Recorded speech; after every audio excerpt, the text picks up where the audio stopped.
Hello, my name is Dr. Joseph Lawrence of the Broadview Spine and Health Center. I'd like to thank you for coming to visit our website today and give you some background on what spinal decompression therapy can do for you. Spinal decompression therapy has been very effective for a number of conditions which include sciatica, stenosis, back pain due to spinal degeneration, facet syndrome, or after post-surgical cases. It's been very effective for lower back pain, but as well for neck pain. In just a moment, I'll go over exactly how spinal decompression can help you.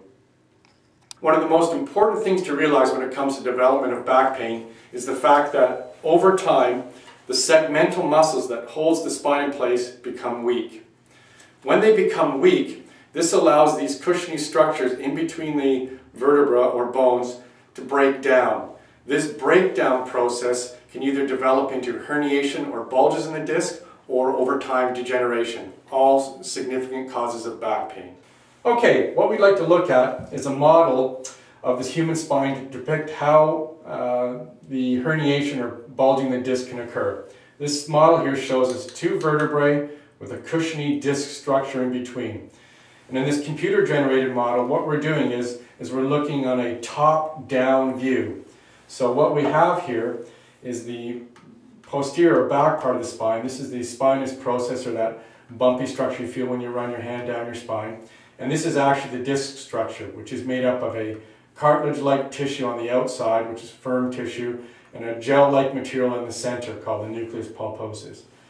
Next to that is the spinal cord and then the nerve roots which emanate from the spinal cord. Now what's important to understand is, over time when these segmental muscles around this area become weak, the spinal disc can begin to break down. And what happens is, as I show you here, is with this breakdown, there's small tears can develop in this outer cartilage ring of the spine. When those tears develop, this can allow this gel-like material to bulge, push, or sometimes escape, and putting pressure on the nerves that emanate from that area of the spine. Now this pressure can either cause pain in the leg called sciatica, or pain in the arms, which is called a radiculopathy, which is the same type of issue where pain radiates into the arm as it does into the leg. Now the key element to understand here is with spinal decompression therapy is the whole goal is to reduce or bring back that bulge back into the proper position over time, all without drugs or surgery, and painlessly allowing the disc to heal properly. Let's explain generally how spinal decompression therapy works.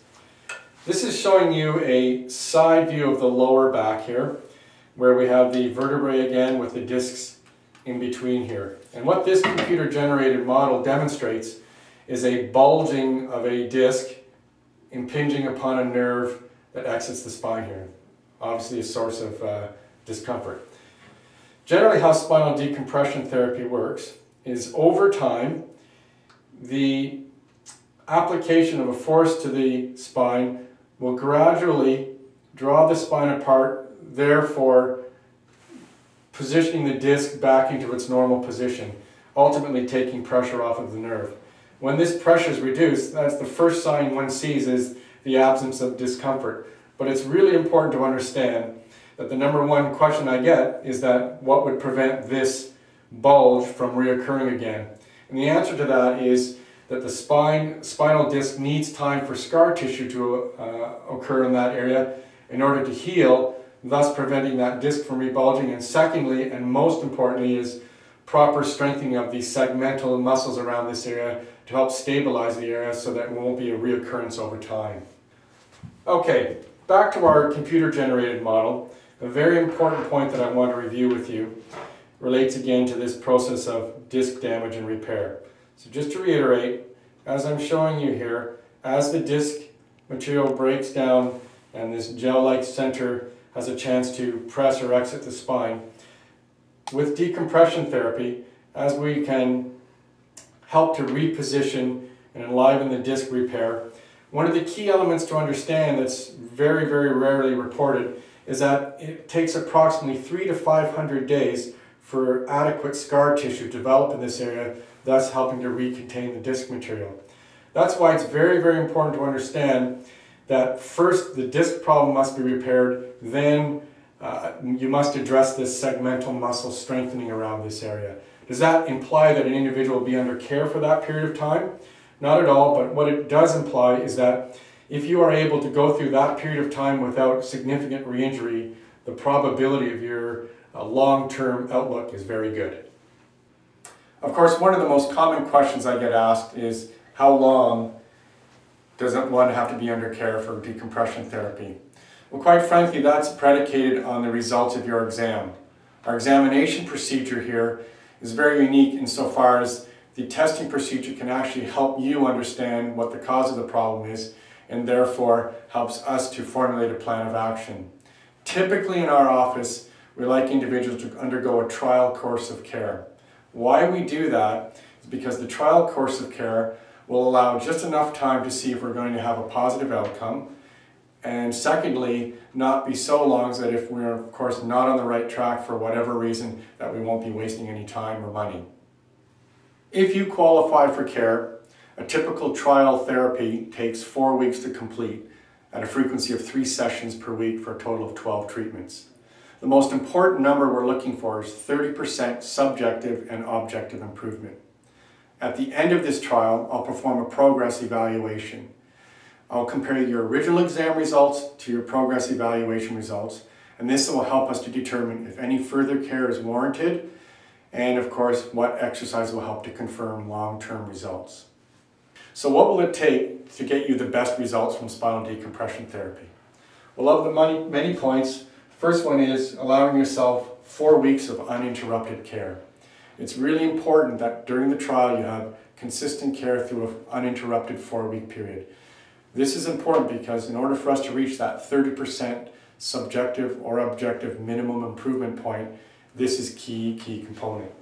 Number 2, following our recommendations as it relates to, for example, your work. If, for example, you're under lumbar decompression therapy and you're involved in heavy manual work that will put stress on your lower back, it's important to seek out some modified duties to allow the care to get its best improvement. Secondly, recreational activities. My philosophy is early active intervention, early active movement. However, some of your recreational activities might be contraindicated to your care, so that will have to be treated on a case-to-case basis. Finally, home care. For example, for our lumbar decompression patients, it's recommended that right after their care they go for a brisk walk, usually around the block of our clinic. This helps to really improve their improvement for their progress. Sometimes we'll also give some exercises, but it's really important to follow these points here to help you get the best from your care. Up to this point, we've been really focusing on decompression therapy. However, the treatment of your condition really is an integrated process. In our clinic, we of course rely on decompression therapy. However, the very unique approach for stabilizer muscle exercise strengthening involves what's known as active therapeutic movement. In addition, if the cases indicate, we may use some laser therapy as well as some natural anti-inflammatories. So the whole component of care is one of an integrated approach that's been proven to be very successful in our clinic. In order to determine if you qualify as a candidate for care, you first must undergo a consultation and an examination. Unfortunately, our form of care is not covered by OHIP. However, if you have third-party extended insurance, it may qualify under your chiropractic benefits. On behalf of my staff, I sincerely hope that we'll be able to help you return back to a normal lifestyle from the chronic pain you may be suffering.